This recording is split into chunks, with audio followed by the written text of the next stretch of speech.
আপনার সারা জীবন অর্জিত সম্পদের ৭০%ই অন্যের জন্য। মৃত্যুর পরও ব্যাংকে আমাদের কত টাকা রয়ে যায়, অথচ আমরা আমাদের জীবন দশায় খরচ করার জন্য প্রয়োজনীয় টাকা পাই না। সেদিন এক ধনকুব মারা গেলেন। ভদ্রলোকের বিধবা স্ত্রী ২০০ কোটি টাকার মালিক হয়েও তার মৃত স্বামীর ড্রাইভারকে বিয়ে করলেন। সদ্য বিবাহিত ড্রাইভার মনে মনে বলে, এতদিন জানতাম আমি আমার মালিকের জন্য কাজ করছি, এখন দেখি আমার হৃদয়বান মালিকই আমার জন্য শ্রম দিয়ে গেছেন।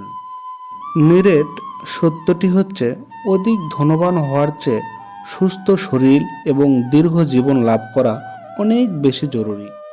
তাই অধিক ধনবান না হওয়ার জন্য অবিরাম শ্রম না দিয়ে দীর্ঘ এবং সুস্থ জীবনযাপন করার চেষ্টা করা উচিত এবং নিজেকে সেভাবে গড়ে তোলা আমি মনে করি উচিত। আমাদের জীবনের নানা ঘটনাতেই এই সত্যটি মর্মে মর্মে উপলব্ধি করা যায়। যেমন দামি এবং অনেক সুবিধা সম্পন্ন একটি মোবাইল ফোনের ৭০%ই অব্যবহৃতই থেকে যায়।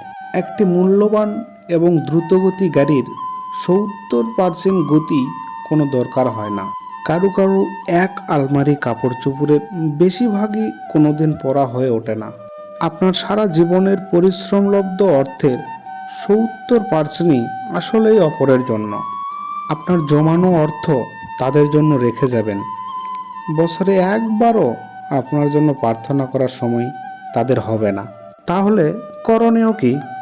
অসুস্থ না হলেও সুযোগ থাকলে মেডিকেল চেক আপ করান। অতিরিক্ত দুশ্চিন্তা করবেন না। যে কোনো ব্যাপারে মানুষকে ক্ষমা করতে শিখুন। পিপাসিত না হলেও জল পান করুন। শরীরের কার্যক্রম স্বাভাবিক রাখতে এর বিকল্প নেই। ক্ষমতাধর হলেও বিনয়ী হন। মাঝে মাঝে ভোরের সূর্যোদয়, রাতের চাঁদ এবং সমুদ্র দেখতে ভুল করবেন না। মাঝে মাঝে উচ্চ স্বরে হাসবেন। জীবন তো এটাই, তাই পরিপূর্ণ বাঁচার চেষ্টা করুন।